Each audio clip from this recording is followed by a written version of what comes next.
Perspectivas 2015. Você vai acompanhar agora a entrevista que o Heródoto Barbeiro fez com o presidente da Associação das Indústrias Elétrica e Eletrônica, justamente sobre o setor.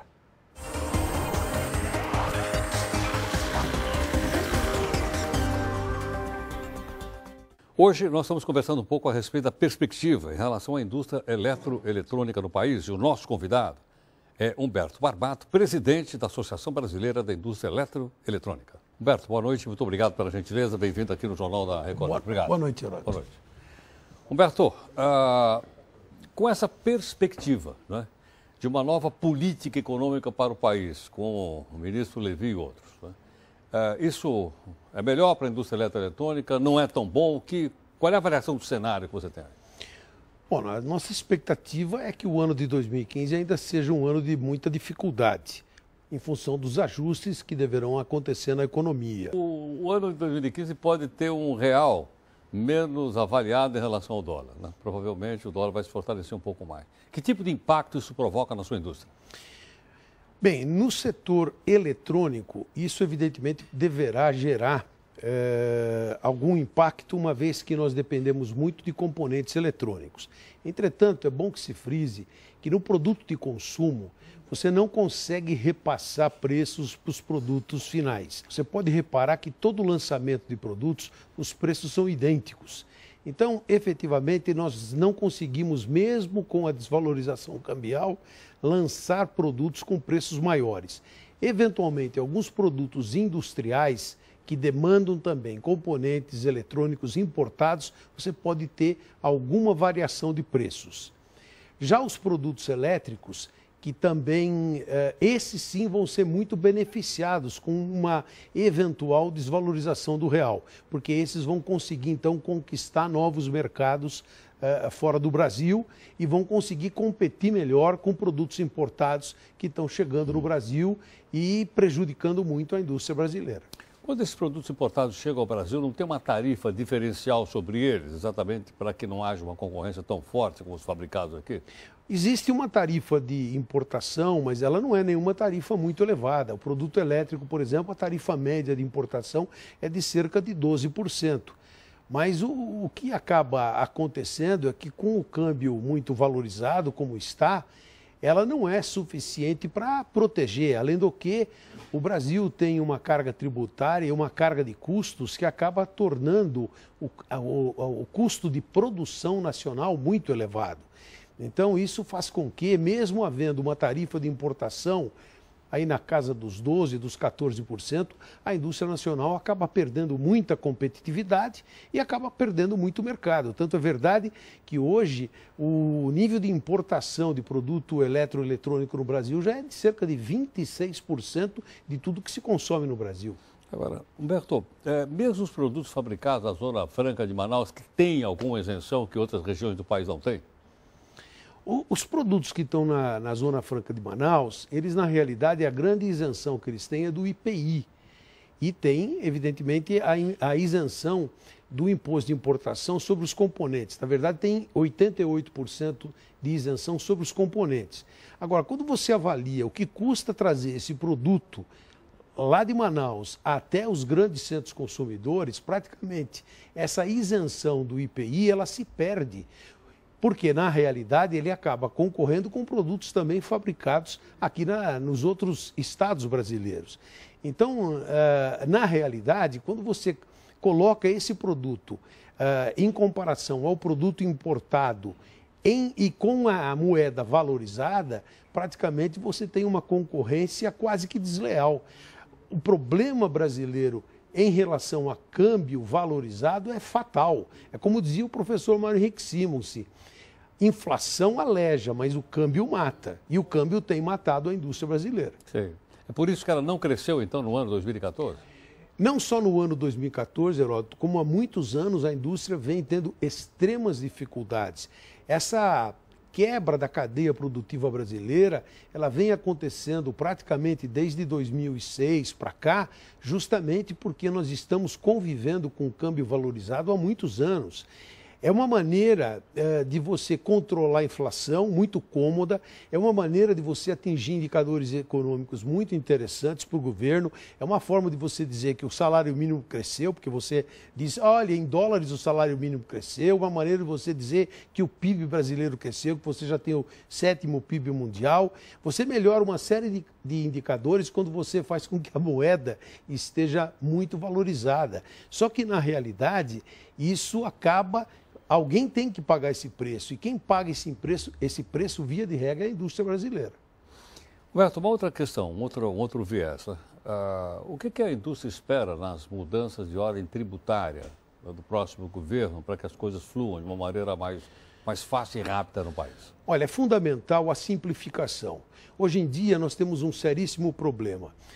Você tem, por exemplo, no Brasil, enquanto uma empresa precisa de 40 pessoas para fazer a contabilidade fiscal de uma empresa, a mesma empresa, com o mesmo movimento, se estiver fora do Brasil, em qualquer outro país, ela vai fazer a mesma contabilidade com 8 pessoas.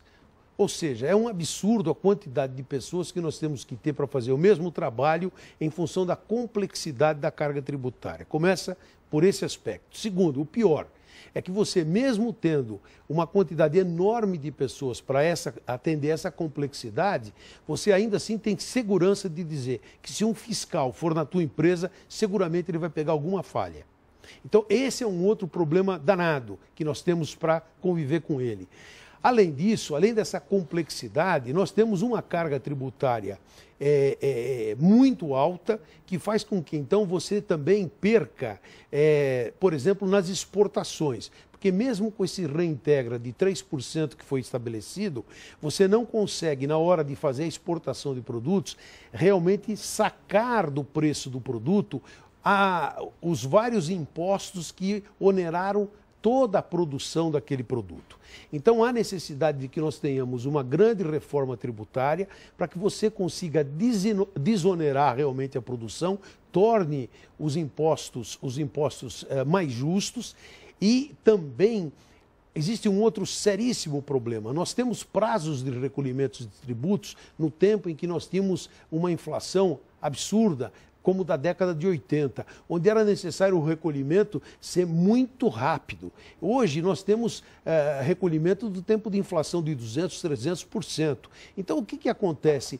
As empresas, além de serem os agentes arrecadadores, elas também têm que ser financiadores do governo.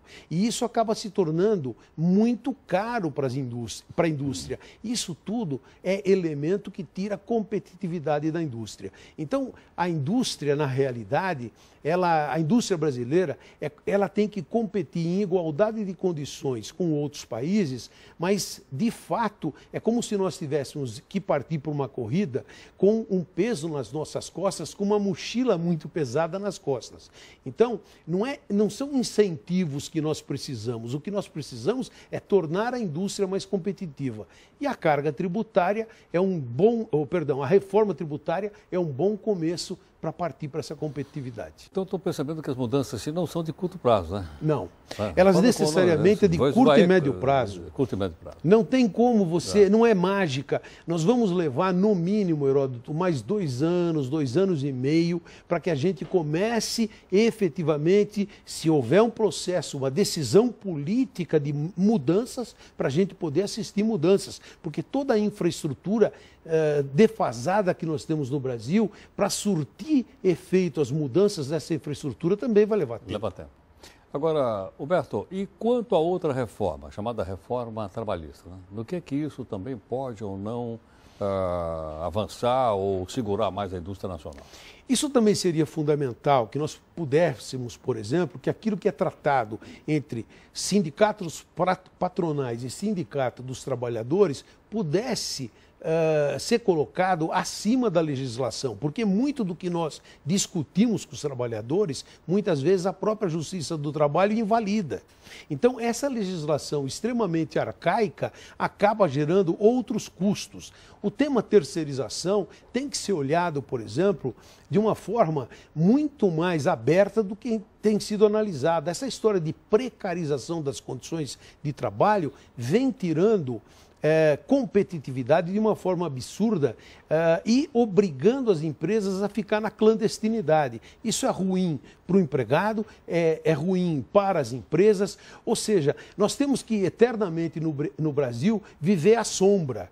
E é isso que a gente gostaria de poder avançar. Então a legislação trabalhista, ela precisa ser também revista. Os nossos juízes, os nossos tribunais da esfera do trabalho têm que analisar o que acontece no mundo, porque o Brasil, a globalização nos obriga a isso. Do contrário, nós vamos perder ainda mais competitividade, nós vamos ficar fora do que acontece no mundo de uma forma em função de que a economia é globalizada e nós temos que competir com o resto do mundo. E acho que o seu setor é um dos setores mais globalizados, não é isso? Sem As sombra de marcas são dúvida. globais, as fábricas são globais, os componentes são globais, está tudo globalizado. Está tudo globalizado. É por isso que nós, por exemplo, não exportamos também aqui do Brasil, porque, por exemplo, se você analisar, as marcas que estão no Brasil são marcas globais. Nós poderíamos, com muita facilidade, passar a exportar, desde que produzir no Brasil fosse mais barato. As fábricas que estão aqui, se houvessem programas de exportação, se, por exemplo, nós tivéssemos a possibilidade de analisar a lei de remessa de lucros, fosse alguma coisa que se trabalhasse com seriedade a respeito, nós poderíamos muito rapidamente passar a ter esses produtos também exportados. E não só exportados das fábricas que estão aqui, em suas unidades que estão na China. O Brasil poderia e deveria efetivamente ser o grande polo de exportação, pelo menos para os países que estão na América Latina. E não é isso que vem acontecendo. Nós estamos gradativamente perdendo mercados e mais mercados. Então a impressão que se dá é que as empresas vêm aqui só para explorar o mercado interno.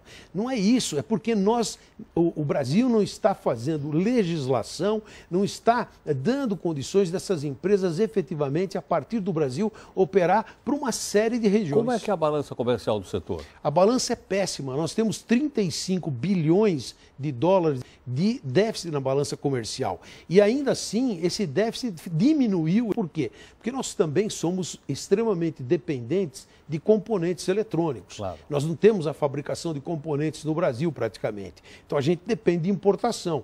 Agora, para diminuir essa dependência e podermos melhorar o saldo comercial, a gente tem que fazer políticas que estimulem a produção para exportação.